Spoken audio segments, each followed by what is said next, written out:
buenos días a todos. Vamos a la última sesión con la que concluimos esta semana española de misionología, que es la número 75 y que ha tenido ha sido tan bonito que hemos tenido derecho a tarta, a tartita, a trocito de tartita, pero muy bien, o sea que muchas gracias. Y vamos a concluir con la sesión que sirve de clausura y que sirve un poco de como ha dicho antes Carlos, pues un poco como de pistoletazo de salida a partir de ahora, qué es lo que la misión implica para cada uno de nosotros. Hemos invitado a Emilce Cuda, que es argentina, secretaria de la Pontificia Comisión para la América Latina, con la que en España estamos unidos. Además, Latinoamérica evidentemente también está unido, porque es justamente de qué va.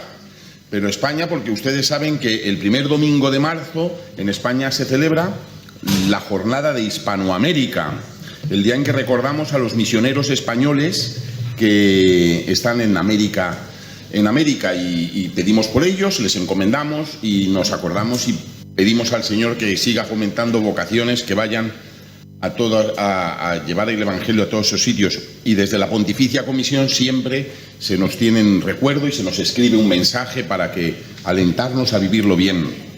Ella, doña Emilce, es miembro ordinario de la Pontificia Academia de las Ciencias Sociales y de la Pontificia Academia Provita. Es consejera, el currículum es extensísimo, es espectacular. Es consejera de Ceviteval y en el CELAM, y es miembro del equipo de investigación del International Catholic Migration Commission y de la Catholic Theological Ethics in the World Church. Profesora de Loyola University of Chicago. Fue profesora también en Boston College, Northwestern University and Paul University. Bueno, y entre otras muchas cosas, investigadora en la Universidad Nacional Arturo Jauretche de Argentina hasta el año pasado. Recibió el grado de doctora en Teología por la Pontificia Universidad Católica de Argentina en la especialidad de Teología Moral Social. Además de los estudios de teología, ha hecho los estudios de filosofía en la Universidad de Buenos Aires, de ciencia política en Northwestern University, economía y negocios en la Universidad de Ciencias Empresariales y Sociales. Ha recibido, creo recordar, 2 doctorados honoris causa. Una en el año 22 en la Universidad Nacional de Rosario, en Argentina, y este año en el doctorado honoris causa en Humanidades por la Loyola University College. Loyola University of Chicago, perdón. En Estados Unidos. Bueno, entre otras muchas cosas, tiene publicaciones, el último que ha escrito que yo tengo aquí es Ética Política, y además el libro es Para leer a Francisco. De hecho, a mí lo que más me gusta de lo que he leído de ella es que se le ha descrito como la mujer que sabe leer al Papa Francisco. Es conocida por interpretar las enseñanzas del Papa a través de la teología del pueblo y el pensamiento latinoamericano. Y pues eso, el Papa la ha querido poner ahí también en la Pontificia Comisión para la América Latina, bueno, pues como una persona que puede dar su conocimiento y su sabiduría también para guiar la evangelización en aquel territorio del que ella es parte. Doña Emilce, aquí estamos todos expectantes con esta conferencia que nos va a dar. Ella no ha podido venir a España porque está en Roma, está trabajando y no podemos traerla, pero está encantada de estar con nosotros. Se le pidió y lo accedió enseguida y se lo agradecemos enormemente. Estamos todos deseando saber qué nos puede aportar para que nosotros sigamos siendo misioneros en nuestro lugar y desde nuestro lugar en el mundo entero. Muchas gracias. Bueno, muchísimas gracias por esta invitación y me disculpo de no estar ahí. Realmente me hubiese gustado mucho por varios motivos, pero bueno, hubo un cambio de prefecto en el dicasterio, como todos saben, y eso demoró realmente todas las autorizaciones. Y yo no los puedo ver, pero bueno, sé que ustedes me están viendo y sé que están ahí. Yo voy a más o menos a presentar el tema que me gustaría compartir con ustedes y al mismo tiempo después dejar un espacio para un diálogo, porque me parece que es mucho más rico cuando surgen las preguntas y ahí puede empezar un mejor intercambio. El tema que me dieron, la mujer y misión, una mirada hacia el futuro. Bueno, en el marco de la misión, mirando hacia el futuro, y a partir del actual magisterio pontificio del Papa Francisco, me parece pertinente mencionar el rol destacado ya en la exhortación apostólica Evangelii Gaudium, un documento programático, como todos saben. Si bien el texto se refiere a la evangelización y sus hondas implicancias, allí el Santo Padre expresó un especial reconocimiento eclesial a las mujeres, al mismo tiempo que manifestó su preocupación por la situación que viven muchas de ellas, en mi caso, yo que soy mujer también, ¿verdad? Entonces hay un reconocimiento que hasta ahí no hay una novedad, el reconocimiento de la mujer en la Iglesia en muchos aspectos, pero me gustaría detenerme, y de eso va a hablar mi presentación, en cuál es la preocupación del Papa. Expresamente, la Iglesia reconoce el indispensable aporte de la mujer en la sociedad con una sensibilidad, una intuición, unas capacidades peculiares que suelen ser más propias de las mujeres que de los varones, hasta ahí nada nuevo. Por ejemplo, la especial atención femenina hacia los otros, que se expresa de modo particular, aunque no exclusivo en la maternidad. Ese es un acento nuevo, no exclusivo en la maternidad. Y dice, reconozco con gusto cómo muchas mujeres comparten responsabilidades pastorales, está bien, junto a sacerdotes, obispos, pero también reconoce los aportes de la reflexión teológica de la mujer.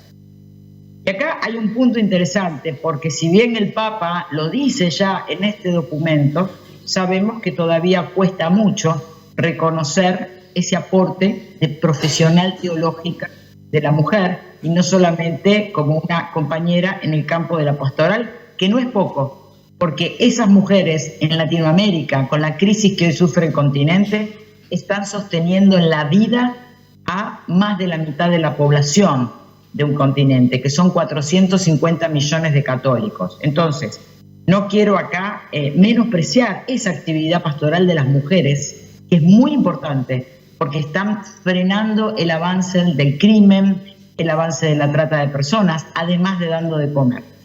Entonces, esto de la reflexión teológica es un punto en el que quiero hacer fuerza. Y dice, todavía es necesario ampliar más los espacios. ¿Para qué? Para que la mujer tenga una presencia incisiva, es decir, que pueda con su decisión, con una participación que tenemos que entender a nivel de la toma de decisiones, porque si no, no es una real participación, y una toma de decisiones respecto de los bienes comunes, que es la verdadera participación que está en disputa a nivel global, incluso en la sociedad secular. Y dice ¿por qué? Dice porque el genio femenino es necesario en todas las expresiones de la vida social. Ahora, ese genio femenino, todos sabemos que a veces es cuestionado. Las mujeres no nos expresamos igual que los hombres, entonces ese genio femenino, que es una modalidad de lo femenino, muchas veces es cuestionado, provoca risa, se lo ve como desubicado, como que no entendió los códigos, ¿no? Esta palabra de genio femenino creo que se le puede sacar muchos frutos. Pero también habla de la mujer, por supuesto, en el ámbito de lo laboral, ¿no? Como bien me presentaron, yo soy una teóloga, especialista en moral social, no soy especialista en temas de género ni de feminismo, y conozco muy bien el recorrido que han hecho las mujeres en la lucha por los derechos laborales. El Día del Trabajador se ha fijado de alguna manera haciendo memoria de esa masacre de mujeres, como todos ustedes bien saben. ¿Y por qué también recalco esto? Porque el Papa Francisco, en Fratelli Tutti, dice expresamente, el gran tema es el trabajo, porque el trabajo es el primer organizador social. Y mientras las mujeres no tengan un reconocimiento formal y económico en los espacios laborales y no puedan tomar decisiones sobre el modo de distribución, reinversión de la renta, niveles de consumo, mientras no puedan participar en esas decisiones, el resto de las luchas no es posible porque no se les ha dado el espacio en el verdadero terreno que está en disputa. El Papa sigue diciendo que las reivindicaciones de los legítimos derechos de la mujer, a partir de la firme convicción de que varón y mujer tienen la misma dignidad, acá hay otro punto, el tema de la dignidad, ¿no? La Iglesia tiene como uno de sus 4 principios de la doctrina social fundamentales la dignidad humana. Hoy en día, cuando hablamos de la mujer, rápidamente aparece una acusación de la que después vamos a hablar, con una categoría que no es del campo de las ciencias sociales seculares, es una categoría que solo se utiliza en ciertos espacios católicos más conservadores y fundamentalistas, que es la categoría de ideología de género. Es una categoría que si uno va a ciertos textos que están fuera de la Iglesia Católica, no aparece definida, o sea, no aparece como categoría, ¿no? Entonces, ¿qué pasa? Cuando acá dice que la mujer y el varón tienen la misma dignidad, hay que enfatizar que cuando las mujeres defendemos a las mujeres en todas las situaciones posibles, no se está haciendo ideología de género, sino que se está respondiendo, obviamente, al principio de dignidad humana de la doctrina social. Más adelante, el Papa dice algo muy interesante, dice, doblemente pobres son las mujeres, que sufren situaciones de exclusión, maltrato y violencia, porque frecuentemente se encuentran con menores posibilidades de defender sus derechos. Sin embargo, también entre ellas encontramos constantemente los más admirables gestos de heroísmo cotidiano en la defensa y el cuidado. Doblemente pobres. La Iglesia repite esta opción preferencial por los pobres que nace en Latinoamérica, pero que hace suya a nivel internacional. Y a veces nos olvidamos que dentro de esos pobres que defendemos y que decimos defender, y sobre lo cual escribimos muchos papers, también están las mujeres. Pero cuando defendemos a las mujeres, se lo califica eso de ideología de género. Entonces, ahí hay ciertas ambivalencias, porque además el Papa Francisco dice que lo correcto sería no decir que optamos por los pobres, sino con los pobres. Ese cambio de preposición es muy importante, porque optar por los pobres muchas veces nos hace quedar en el lugar de los iluminados, de los ilustrados, de la superioridad de clase, balconeando la vida, dice el Papa, en Christus Vive, y eso no es participación. O sea, el principio de participación propio de la doctrina social de la Iglesia, antes que el de democracia, y sin el cual una verdadera democracia no es posible, ese principio de participación se afirma cuando decimos con los pobres, optamos con los pobres. Pero acá está diciendo que hay alguien que es doblemente pobre, que es la mujer. Sin embargo, cuando se opta por la mujer como pobre, vale. Mujer como mujer recibe bastantes resistencias todavía hoy. Podemos reconocer entonces que en esta década el Santo Padre ha dado el ejemplo hacia adentro y hacia afuera de la Iglesia, al impulsar la participación de la mujer en distintos ámbitos. Incluso, como todos ya saben, en el Sínodo de los Obispos, y más aún en la Curia Romana, donde hay 2 secretarias, hay muchas sotosecretarias, hay una sotosecretaria en el Sínodo, una vicegobernadora en el Vaticano, directora de Museos Vaticanos. Ahora bien, en ese sentido, cuando hablamos de que Francisco opta con los pobres, claramente también entonces podemos decir que él mismo, y como un gran símbolo, como un gran gesto, opta con las mujeres, pero también opta con los ancianos, con los jóvenes, con los trabajadores. Es decir, no se puede separar la opción con la mujer que está haciendo el Papa de toda la lucha por la justicia que lleva adelante la evangelización, ¿verdad? Con ello, el Papa, entonces, no está siguiendo una ideología, como dicen algunos, determinada de tal o cual época, sino que debe, en todo caso, entenderse como la misión de la Iglesia. La misión que es evangelizar también con las mujeres, con la palabra de la mujer, con la reflexión teológica de la mujer. En el camino del Vaticano II, el Papa Francisco renueva otra vez más la invitación a todos los bautizados y bautizadas a discernir personal y comunitariamente los signos de los tiempos. Ese discernimiento comunitario, acuérdense que el Papa hace un desplazamiento de este método jesuita, que es el discernimiento evangélico de espíritus a nivel individual. El Papa, y esta es la gran novedad, creo yo, de su magisterio, lo desplaza al plano comunitario. Él va a hablar de un discernimiento social, cuando el discernimiento es sobre lo social, es comunitario. Y en ese discernimiento social, comunitario sobre lo social, la mujer también tiene que ser escuchada, pero cuando decimos escuchar, tenemos que entender escuchar como participar y tomar decisiones, porque si no, se reduce a una escucha confesional, psicoanalítica, académica, pero esa escucha debe traducirse como una participación decisiva de la mujer. El Papa enfatiza allí que la crisis ecológica es socioambiental, a pesar de que sabemos que hay una hipervisibilización de la crisis ecológica como ambiental y una invisibilización de la cara social. Pero la encíclica habla de una crisis socioambiental. ¿Por qué digo esto?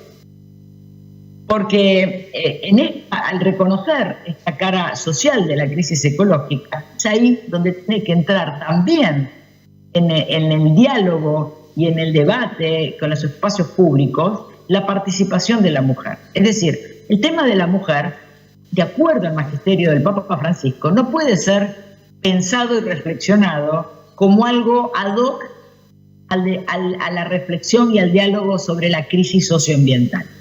La mujer es parte de la cara social de esas crisis ecológicas.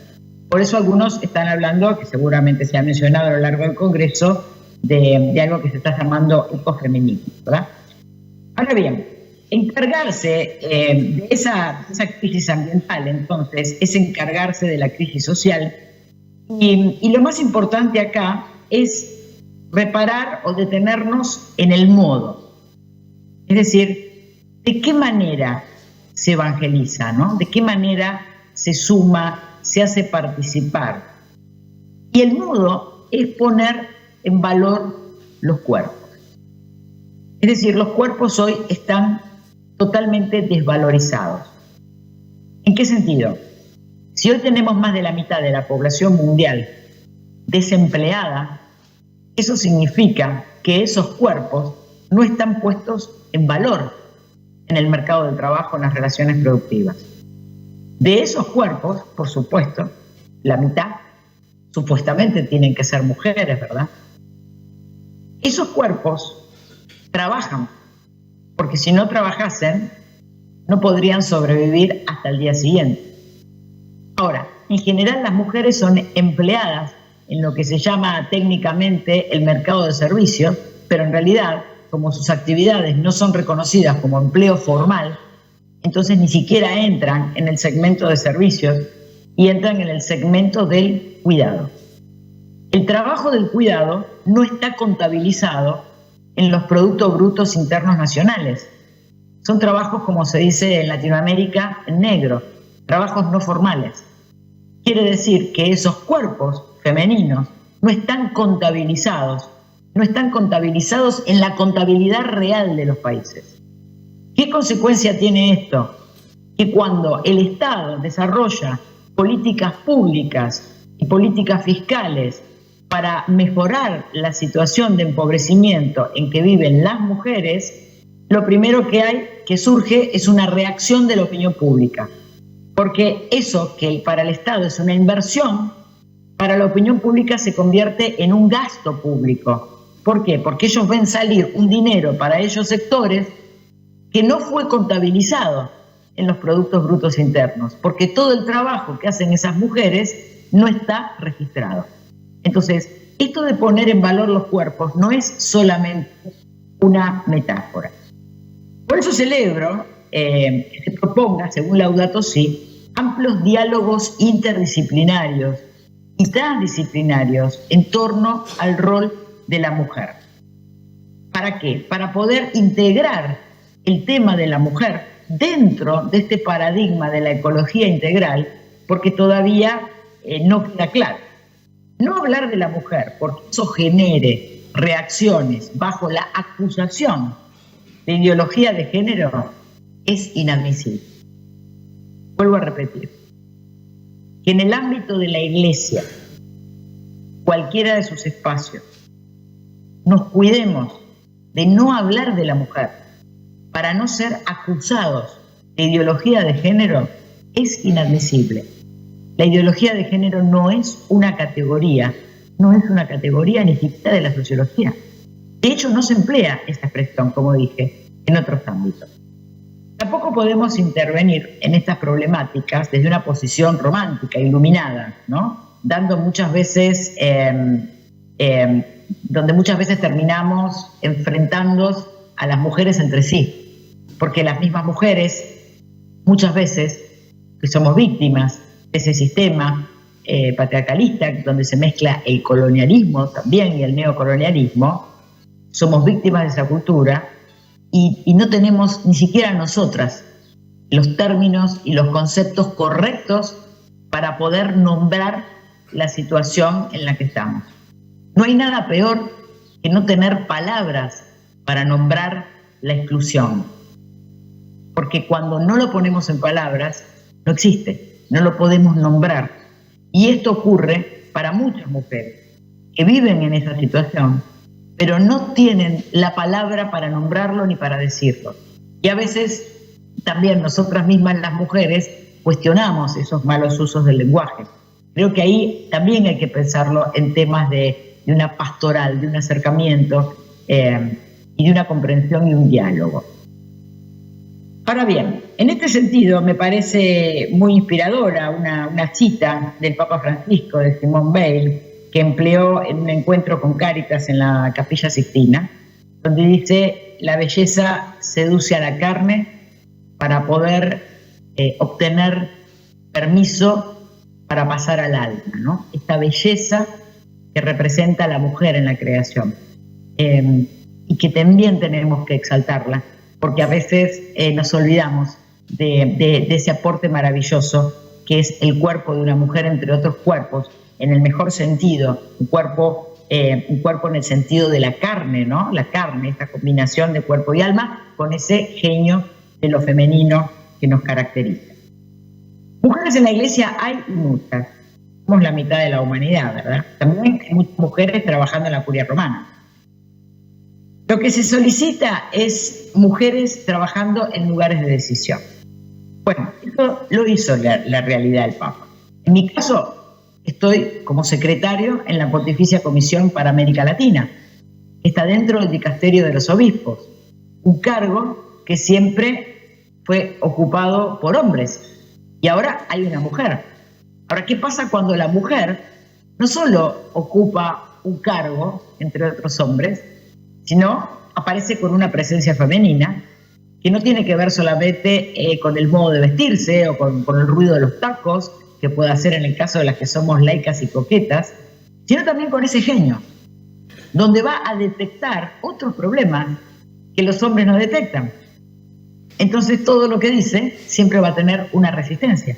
Por eso hace falta que haya muchas que tengan la misma percepción, para que una sola no quede hablando como la loca, ¿no? Que no entendió cuáles eran las reglas.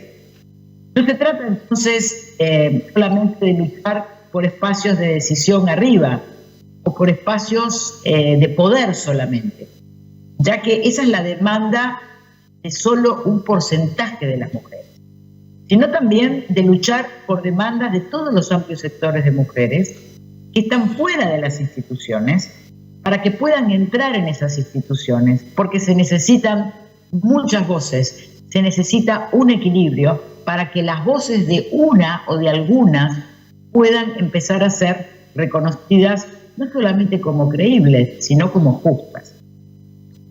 En función de eso quisiera visibilizar un problema, es el feminicidio. El feminicidio es una realidad brutal que nos interpela a no eludir más como Iglesia, ante miedo a ninguna acusación, el tema de la mujer. están muriendo muchas mujeres. No podemos tener miedo de hablar de la mujer, aunque más no sea por respeto a esas mujeres que son desaparecidas y asesinadas. Para que se entienda esta realidad de la América Latina, voy a citar una carta que me compartió hace muy poco, personalmente, el obispo vicario de la Ciudad de México, Francisco Javier Acero. Además, es de vuestro país, ¿verdad? Y dice algo muy duro. Dice, hoy mujeres que hay mujeres que cada mañana quieren saber algo de sus hijas que desaparecieron y nadie les dice nada. Madres que sufren ante una sociedad indiferente, preocupadas por lo de cada día, sin ser capaces de levantar la vista y ver el dolor de una madre que no sabe nada de su hija. En la Ciudad de México, el número de mujeres y niñas desaparecidas aumentó un 98% en 5 años. El año 2022, en la Arquidiócesis de México y en las diócesis vecinas, se reportaron 1.379 desapariciones de personas, de las cuales la mitad eran mujeres. La capital del país registra hoy 5.8 casos de mujeres por cada 100.000 habitantes.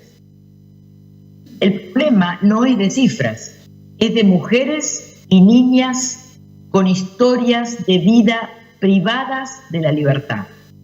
Nuestra acción sociocaritativa, dice él, se origina del encuentro con Jesucristo a la solidaridad con los pobres. Uno diría, esto es obvio, ¿por qué lo dice?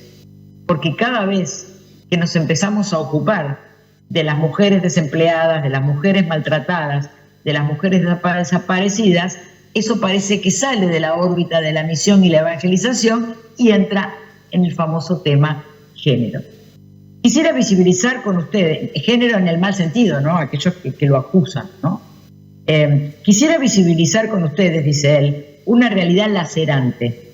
Existen patrones de desaparecidos. Por ejemplo, dice, en los estados de Chiapas, Tabasco y Yucatán, en donde la mayoría de los casos son niñas y adolescentes entre 10 y 19 años. Ahí se alcanza un promedio de desaparición de mujeres de más del 60%, superando el promedio nacional, que es casi del 30%.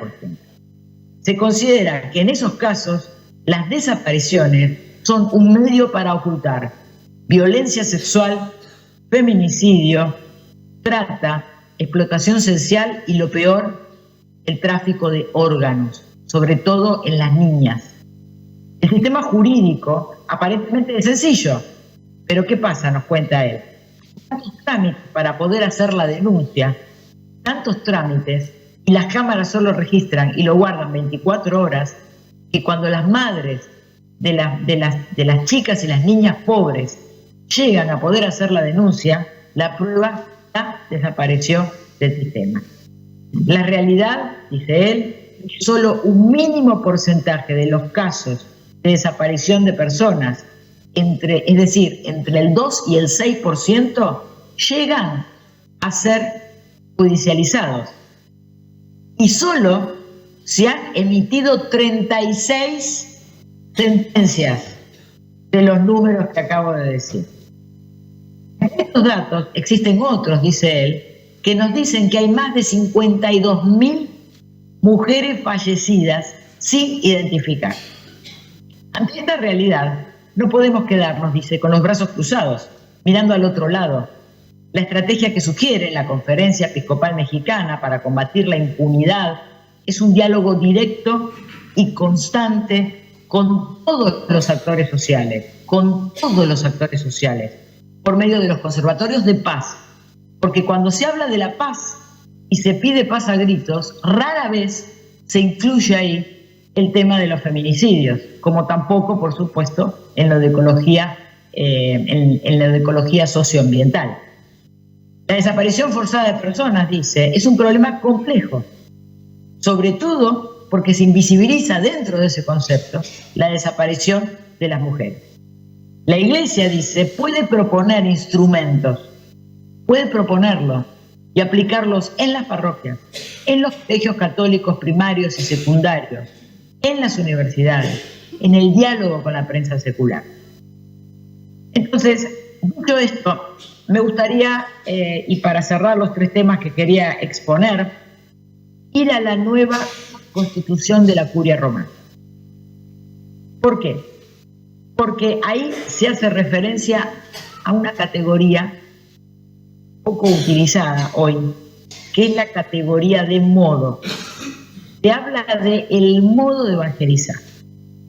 Dice la nueva Constitución, en su preámbulo, donde por supuesto se establecen, como en toda Constitución, los principios generales de la evangelización. Si ustedes la leen, está disponible, van a ver que no se refiere al contenido de la evangelización, sino al modo.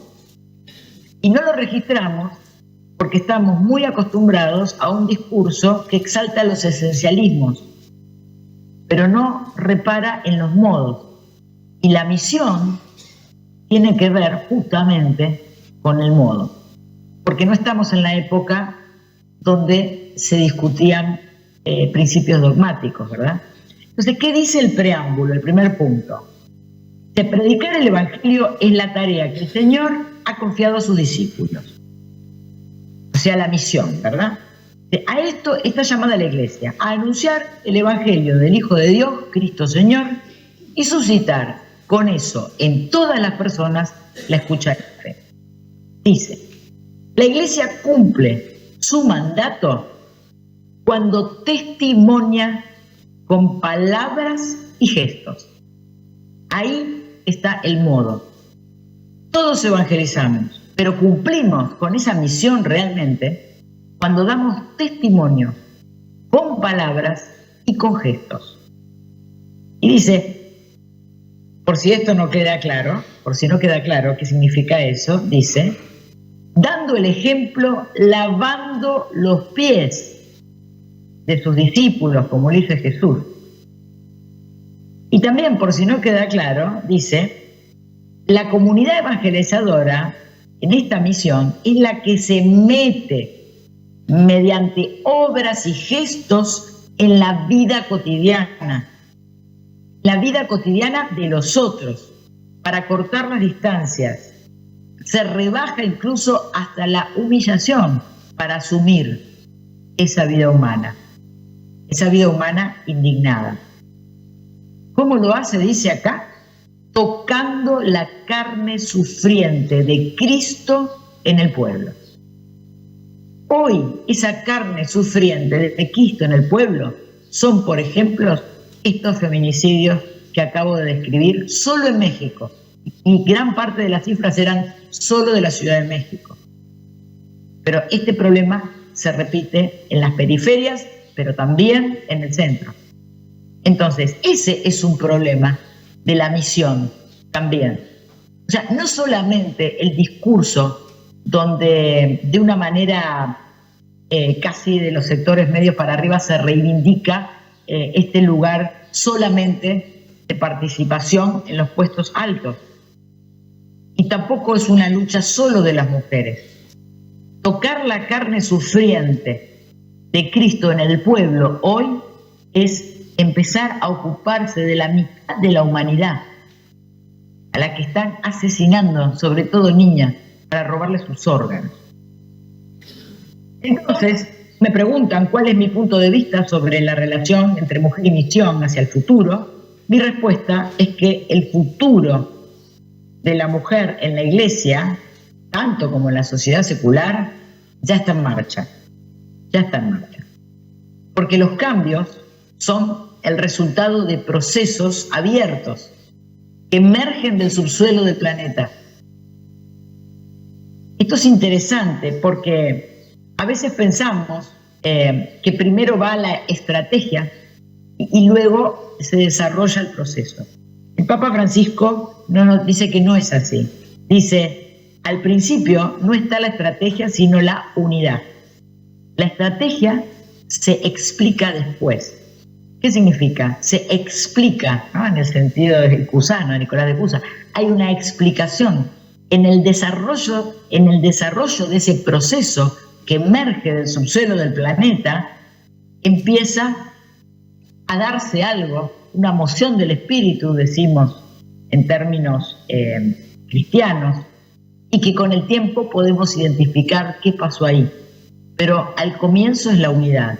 Y lo que vemos hoy es que hay una unidad en la base, porque mientras muchos temen hablar del tema de la mujer, porque lo consideran o tienen miedo a estas acusaciones de la ideología de género, las madres, que también son católicas, a las que le desaparecieron sus hijas, ya empezaron a unirse. Y solas seguramente van a encontrar el modo de hacerlo. Y vamos a tener que escucharlas porque es nuestra responsabilidad, porque si no, no estaremos cumpliendo con esa modalidad de misión. La mujer es parte de la misión ya, como lo fue siempre. ¿Por qué? Bueno, porque sin ella el círculo no puede cerrarse.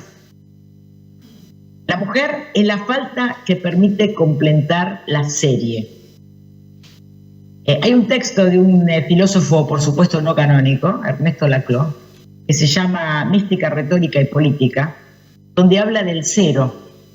Dice, el uno solo se explica con el cero, en lugar de la falta. Hasta que no se pone el cero, no se puede cerrar la serie. Hace un rato hablé de la contabilización. No se puede contabilizar la riqueza humana si no se pone esa falta que es la mujer, ¿no? En términos psicoanalíticos. Y hay que incorporarla porque no cierra, Está, por eso el sistema funciona, pero no está contabilizada. La falta es siempre lo que no se nombra, pero está. Hoy se está nombrando, obviamente, ustedes mismos lo están haciendo con este encuentro. Lo que se está nombrando, más que la mujer, es la falta, se está visibilizando esa falta. Esa falta que está, pero que no se la quiere nombrar. Pero ahora se le está poniendo nombre y apellido. Cada vez que el Papa Francisco nombra a alguna de nosotras en ese puesto, que también es un gesto que se replica en otras iglesias particulares. Porque Latinoamérica hoy tiene una novedad para aportar al mundo, que no es solamente el CELA como conferencia eclesial regional, que une conferencias episcopales nacionales. Ahora tenemos una nueva modalidad, que son las redes eclesiales, que son obispos, cardenales, laicos, movimientos populares, diálogo interreligioso, y que no están dentro de las fronteras de un país, sino que unen regiones por problemas. Por ejemplo, la REPAM tiene parte de Ecuador, parte de Brasil, parte de Colombia. Entonces, fíjense, pensemos en el tema de la trata de mujeres. Estas mujeres cruzan las fronteras, los migrantes cruzan las fronteras, las riquezas cruzan las fronteras. Encontrar una mujer desaparecida hoy requiere una acción conjunta de una iglesia que excede los límites nacionales. En esas conferencias eclesiales y en esas redes eclesiales, porque hay una conferencia, la SEAMA, hoy ya la vicepresidencia está ocupada por mujeres. Y no solamente está ocupada por mujeres, están a la par de los obispos y los cardenales, sino que además son pobres e indígenas. Esto es un gran signo de los tiempos, porque fueron elegidas por sus comunidades. Entonces las mujeres también son esa periferia a la que sale la iglesia, ese hospital de campaña, también son esas periferias, una periferia que no está lejos, que también está dentro de nuestras sociedades, porque todos sabemos el tema del feminicidio no es un tema de la pobreza, el feminicidio se da en todos los segmentos sociales. Bueno, es un tema que me parece fuerte, que es otro perfil para dar. Y creo que las mujeres que hemos tenido la dicha y la gracia de Dios, el reconocimiento de ser nombradas, no podemos esquivar de ninguna manera el tema de la mujer, porque no es solamente una disputa a nivel discursivo, están muriendo muchas. Gracias.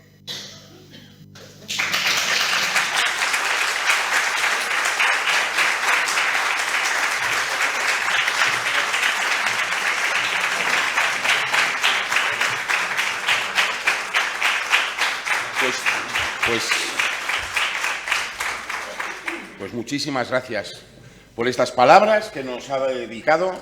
Usted no nos ve, pero estamos aquí un montón y estábamos todos tomando nota de las cosas que se nos decían. No sé, que muchas gracias. Y ahora tenemos un ratito, no muy largo, pero un ratito por si alguien quiere hacer alguna pregunta, alguna aportación.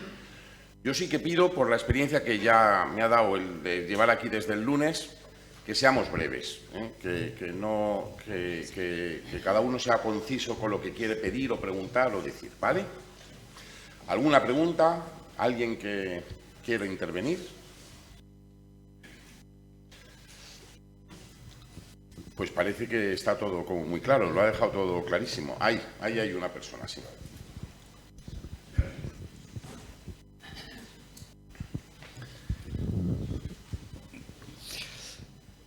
Bueno, muchas gracias por las palabras y la conferencia. Yo creo que todo el tiempo ha sido explicarnos la pregunta que voy a hacer ahora, pero a lo mejor hay alguno, como yo, duro de entender, no lo he captado o que me ayude como para sentirme más libre, para reivindicar a la mujer o hablar con más libertad, y a lo mejor a nivel de iglesia o de comunidad. El aspecto que ha dicho y la ideología no es una categoría. Entonces, que a lo mejor que amplíe un poquito ese tema, eso para sentirnos pues con total libertad para hablar del tema de la mujer, pues como está, digamos, mezclado con el tema de la ideología, de la lucha de clases, hay como confusión. No sé si tenemos en la Iglesia como un camino para hablar con libertad, con caridad, con el Evangelio, con Jesucristo, sobre ese tema. ¿Los ha escuchado? Sí, por eso es importante, porque hoy lamentablemente hay toda una disputa sobre lo femenino, ¿no? Yo creo que es el lugar que está en disputa. Y dentro de la Iglesia no podemos estar atemorizados porque hay una disputa que nos excede. Entonces tenemos miedo de defender a las mujeres porque creemos que se nos va a acusar de ideología de género. Y realmente estamos haciendo un proceso contrario, porque si la Iglesia no reconoce la dignidad de la mujer, en serio, es decir, luchando para que tenga su trabajo de cuidado sea un trabajo formal y remunerado por el Estado, para que tenga reconocimiento en las cátedras universitarias, para que su participación sea verdaderamente una decisión sobre los bienes comunes, sobre el destino, sobre la economía. Si no hacemos eso nosotros, nadie va a tomar en serio a las mujeres. Y cuando se las está matando y se las está descuartizando, hoy me contaron una cosa espantosa, que a los niños, cuando les roban los órganos, los matan y los ponen adentro de una goma de un camión, porque es muy grande, y la queman y no queda rastro. Ahí también hay mujeres. Entonces, no tengamos miedo, eso es lo que quiero decir. No tengamos miedo a hablar de la mujer, porque cuando hablamos de la mujer estamos hablando de la dignidad humana, estamos hablando de la creación de Dios. Es decir, lo que quiero señalar es que no podemos estar atemorizados por disputas discursivas, porque hay mujeres que están muriendo y la están pasando muy mal. ¿Había otra pregunta, me parece? No. Ah, aquí. No te escuches, tienes que usar el micrófono. Hola Emilde, buenos días o buenas tardes ya. Muchísimas gracias por tu intervención. Realmente esto es Misión y Mujer y nos ha quedado un buen sabor de boca. Quería decir, has tocado así un poco de soslayo el tema de la trata. Nosotros en nuestra diócesis hemos creado un grupo de mujeres contra la trata y me encantaría saber un poco a nivel de Iglesia cómo está este tema. Sabemos que se está trabajando desde la Conferencia Episcopal Española, pero ahí desde la Curia, ¿cómo está el asunto? Gracias y muchas gracias, de verdad. Bueno, muy buena pregunta. A nivel de las iglesias particulares, en general, ya está el tema. Es ineludible, el tema de la trata está, a veces tomado seriamente, a veces tomado por compromiso, y a veces no se quiere hablar. Yo nací en Argentina y yo viví una dictadura militar, donde desaparecieron personas, donde fueron enterradas en fosas comunes, y eso es muy difícil de entender cuando uno no lo vivió, ¿no? Igual que para los latinoamericanos es difícil entender una guerra, porque no hemos pasado por guerras, por esas guerras de las de Europa, tenemos otras guerras. Entonces, cuando la gente no quiere hablar de algo, es terrible. En la Argentina, durante la dictadura militar, en el medio de Buenos Aires, seguramente habrán visto alguna foto de Gardel, hay un obelisco, que no es un obelisco de verdad. Me frustré mucho cuando salí y vi que de mi país y vi que los obeliscos verdaderos eran los egipcios. Pensé que era lo más lindo que teníamos, pero en ese obelisco, que está en el centro de Buenos Aires, había un cartel girando durante toda la dictadura, un cartel giratorio, que decía: el silencio es salud. Por supuesto, nosotros pensábamos que era por los bocinazos, porque yo vivía en una familia donde no estábamos enterados de lo que pasaba, porque no era una familia de trabajadores, no iba a la universidad, no tenía participación política, entonces no entendíamos ese significado. Y hoy no podemos caer en lo mismo, el silencio es salud, ¿no? Porque el problema es que hay silencio. En la Curia Romana, hasta lo que yo sé, no vi yo, por lo menos, esto es muy grande, la Curia es muy grande, aunque es el estado más chiquito del mundo, hay muchas oficinas. Hasta lo que yo vi, no creo que haya un programa, un departamento para eso. Sí, por supuesto, se ha mencionado en documentos. Yo no estoy segura ahora si la Academia Provida, de la cual soy parte, en algún momento ha trabajado este tema, la verdad que no lo puedo afirmar, pero yo creo que también las iglesias particulares tienen que hacer las propuestas, por lo menos a las mujeres que estamos en la Curia Romana, para que nos den trabajo. Una pregunta más, ¿hay ahí? Soy Teresa, buenos días y muchas gracias por tu aportación.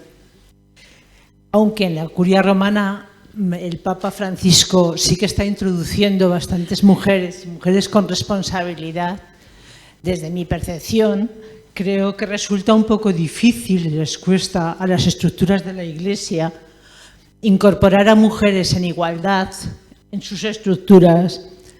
Las mujeres estamos en tareas dentro de la Iglesia, pero en pocas tareas de responsabilidad y en pocas tareas de toma de decisiones. ¿A qué crees tú que se debe esta dificultad? Bueno, mira, a mí lo que, por ejemplo, a mí como mujer me molesta que me llamen a una mesa para dar el cupo, ¿no? Porque hay que tener una mujer siempre, para que no nos griten. Entonces hay que poner una mujer, 2 hombres y una mujer, 6 hombres y una mujer en cada lugar. Entonces, claro, las mujeres están nombradas, pero después cuando las mujeres hablan es un voto contra 10, sinodalmente. Entonces, las decisiones de las mujeres nunca se contabilizan. Hace falta más. Eso pasa.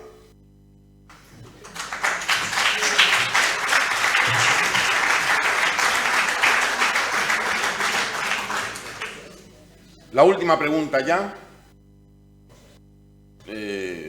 Bueno, hay dos preguntas. Por favor, ser breves al exponer.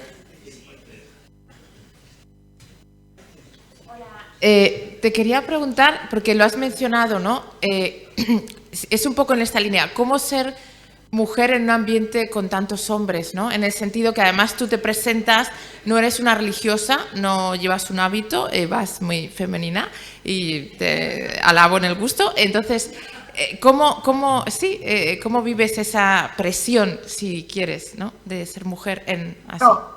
Mira, esa pregunta me encanta cuando me la hacen porque eso sí es una construcción imaginaria. La Curia Romana tiene mitad hombres y mitad mujeres. Es lo que intenté decir al comienzo. No es verdad que no están las mujeres acá. Está lleno de mujeres. Hay mujeres en puestos administrativos, mujeres limpiando, mujeres cocinando, pero no solamente. Hay muchas mujeres, muchísimas mujeres trabajan acá. No es que es un espacio de hombres nada más. Eso por un lado. Por otro lado, en mi caso, yo estudié teología en la Universidad Pontificia, donde solo estudiaban hombres en Argentina. De hecho, la primera teóloga que se recibió fue Virginia Puy, seguramente la conocen, y yo la segunda. Y todos mis compañeros eran seminaristas en toda mi carrera, y hoy, y en la academia donde trabajé, eran todos pues, esos seminaristas, se hicieron curas, después se hicieron obispos, cardenales, muchos son amigos míos, compañeros de estudio, hemos sido. Entonces tengo en mi caso, por haber estudiado en un seminario, o sea, la Facultad de Teología y el seminario estaban juntos, a pesar también estudié en la universidad pública, pero para mí es un trato normal y natural.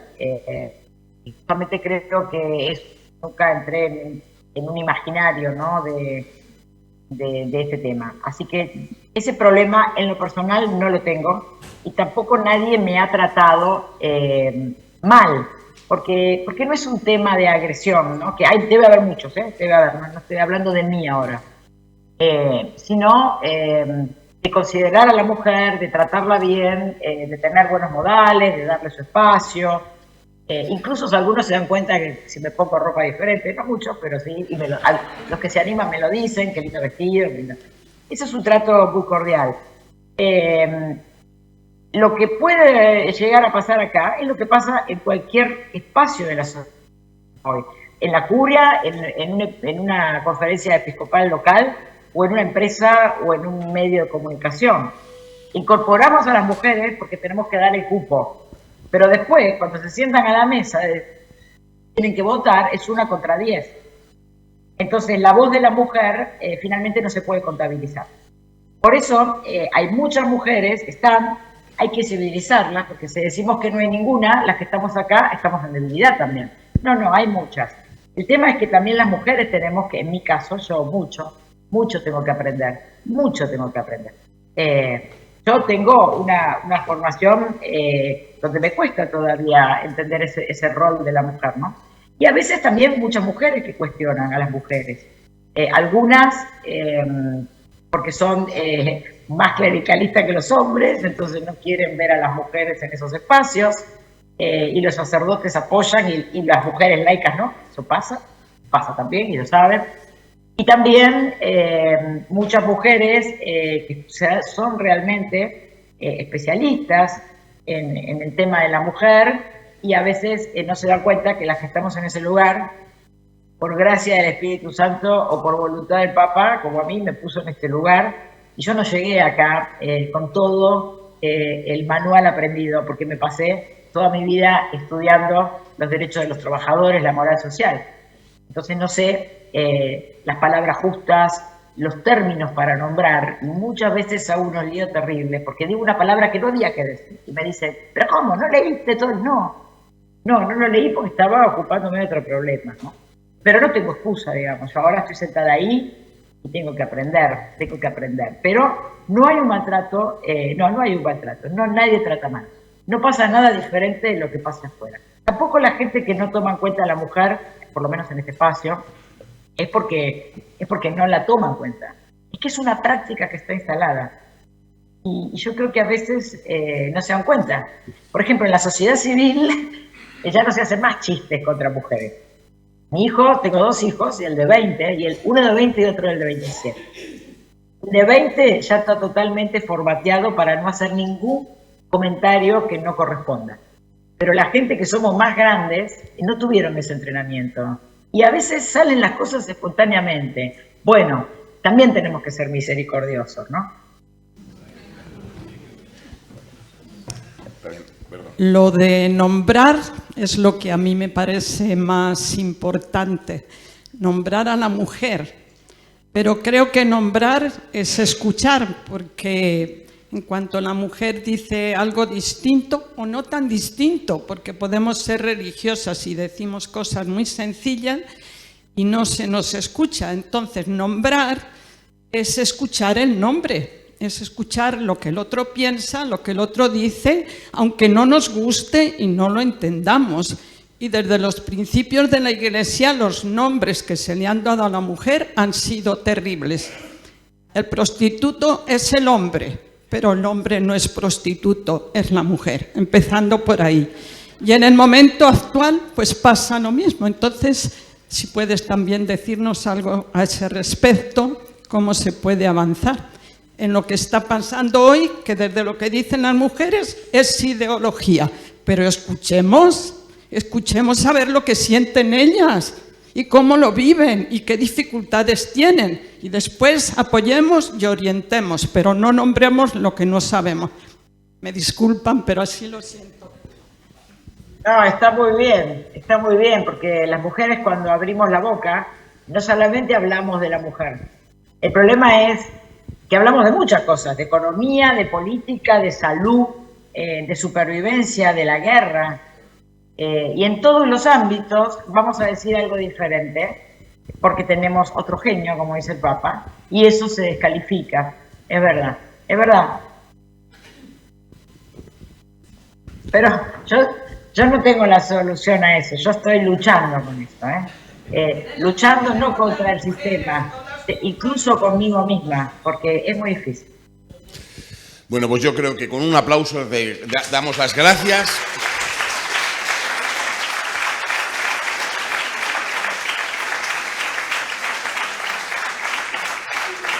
Le damos las gracias por lo que nos ha dicho, por haber estado con nosotros y por haber puesto...